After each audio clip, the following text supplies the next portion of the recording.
وہ بچے جو ہمارے چھوٹے بچے ہیں اور ابھی وہ بچے جو انشاءاللہ جن کو یہ جنم دیں گے, جو ہمارے پوٹینشل پیرنٹس ہیں, وہ بچیاں جو میٹرک ایف اے میں پڑھتی ہیں, ایف ایس سی میں پڑھتی ہیں, جو بچے, ان سب کو یہ بات بتانے کی ضرورت ہے کہ خدا کے لیے جو غلطی ہم نے کی ہے تم نے وہ غلطی نہیں کرنی. اپنے ویلیو سسٹم کو ٹھیک کرنا ہے. میں نے سر ایک سٹڈی کی, ابھی وہ جاری ہے, تقریباً 1800 بچوں سے میں نے پوچھا تم کس جیسا بننا چاہتے ہو, اور یہ 8 سال سے کم عمر کے بچے کے. آپ یقین کریں بچوں نے جو کہا وہ یہ کہا میں میسی کی طرح بننا چاہتا ہوں جو فٹ بالر ہے, کسی نے کہا میں عاطف اسلم کی طرح بننا چاہتا ہوں, کسی نے انڈیا کے اداروں کا نام لیا, کسی نے نہیں کہا میں ابو بکر کی طرح بننا چاہتا ہوں, کسی نے نہیں کہا میں حضرت علی کی طرح بننا چاہتا ہوں, کسی نے نہیں کہا میں قائد اعظم کی طرح بننا چاہتا ہوں, کسی نے نہیں کہا میں عبدالستار ایدھی کی طرح بننا چاہتا ہوں. ایک بچی نے صرف کہا کہ میں حضرت فاطمہ کی طرح. میں نے اپنے یوٹیوب چینل پہ اس بچی کا انٹرویو لایا, چھوٹی سی بچی نے کہا, میں پارک میں پھر رہی تھی, میں نے کہا بیٹا تم کیا بننا چاہتی ہو, کہتی میں حضرت فاطمہ کی طرح بننا چاہتی ہوں. تو میرے دوستو, ہم نے اپنے بچوں کے رول ماڈل ہی غلط کر دیے ہیں. ہم نے, اس لیے مجھے اور آپ کو بہت سیریسلی اس بات پر غور کرنا ہے. میں آپ سے عرض کروں, ساؤتھ افریقہ میں تتلیاں ختم ہو رہی ہیں, لہٰذا تتلیوں کی نسل کو بچانا بڑا ضروری ہے. اچھا, پانڈا ختم ہو رہا ہے, پانڈا کو بچانا بہت ضروری ہے. انسان پانڈا اور تتلیاں نہیں ہیں, انسان ختم نہیں ہو رہا ہے, انسان کا بچانا کوئی اتنا ضروری نہیں ہے, وہ پانڈا نہیں ہے. اس لیے اگر ہم اپنے بچوں کو یہ رول ماڈل نہیں دے سکتے تو مہربانی کر کے بچے نہ پیدا کریں.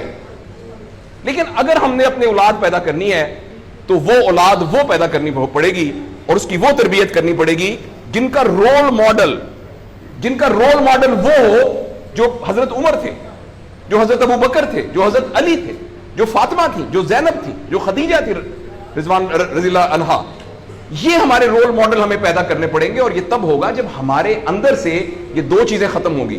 نمبر 1, ہم پیسے کی بنیاد پر اپنے آپ کو بڑا نہ سمجھیں, اور دوسرا یہ کہ ہم فرد کو فرد کے لیے تیار نہ کریں, فرد کو معاشرے کے لیے تیار کریں. میرا بیٹا تو 1100 میں سے 1100 نمبر لے کے ڈاکٹر بن کے ایک جگہ پر اسسٹنٹ پروفیسر لگا ہوا ہے, معاشرے کو کیا فائدہ ہوا ہے؟ اور ہم میں سے آپ سوچیں کہ اللہ لوگ, عموماً ہم سب لوگ جب اللہ کا شکر ادا کرتے ہیں کہ یا اللہ تیرا شکر ہے, 3 مرلے کے مکان میں رہتے تھے, اب ماشاءاللہ کوٹھی ہے 2 کنال کے اندر, اور سائیکل پہ ابا جی جاتے ہوتے تھے, لیکن الحمدللہ ہمارے پاس اب 2-3 گاڑیاں ہیں, اور چھٹیاں تو سوال ہی پوادے کر جاندے ہوندے سی, کدے کدے گوڑ کھاندے سی, خراس تھے. اب ہم سارے بھوربن میں جاتے ہیں چھٹیاں گزارنے, کبھی کبھی انگلینڈ بھی جاتے ہیں. اللہ کا ہمارے اوپر بڑا کرم ہو گیا. اس غلط فہمی سے ہم اپنے آپ کو نکالیں. اللہ کا کرم یہ ہے کہ میری وجہ سے, جیسے انہوں نے ویڈیو دکھائی ہے کہ ہمارے یہاں کوئی بلڈ کا کچھ نہیں ہوتا تھا, شکر ہے میری وجہ سے یہ بلڈ والا کام شروع ہو گیا. میں ڈاکٹر ہوں, یہ والی سروس یہاں موجود نہیں تھی, اللہ کا شکر ہے کہ یہ والی سروس اب یہاں موجود ہو گئی ہے.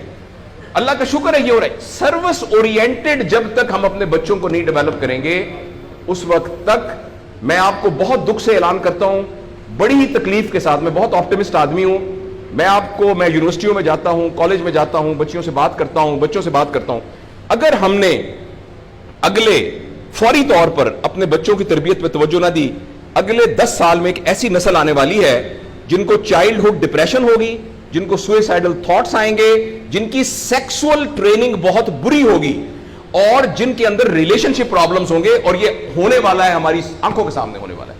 اگر آپ کے ہاتھ میں ایک موبائل ہے, آپ ابھی اپنا موبائل کھول کے فیس بک کھولے, جو پہلی 1.5 منٹ کی ویڈیو آئے گی اس میں ایک نیم برہنہ عورت ناچ رہی ہوگی. اگر آپ کے 8 سال کے بچے کو آپ نے موبائل دیا ہوا ہے, میں آپ کو یقین دلاتا ہوں اس نے ننگی عورتوں کو ناچتا ہوا دیکھ لیا ہے, اور وہ سارے ایکٹ جن کو منہ سے بیان کرتے ہوئے ہمیں شرم آتی ہے, وہ آپ کے 8 سال کا بیٹا اور 8 سال کی بیٹی دیکھ چکی ہے. اس سارے میں ایز اے پیرنٹ ہماری بہت رسپانسبلٹی ہے کہ ہم اس میں انٹروین کریں اور ان کو فزیکل ٹائم دیں, اور ٹائم دے کے ہم یہ 2 چیزوں پر مینلی کام کریں. تو انشاءاللہ العزیز ہمیں امید ہے کہ معاشرہ بچ جائے گا.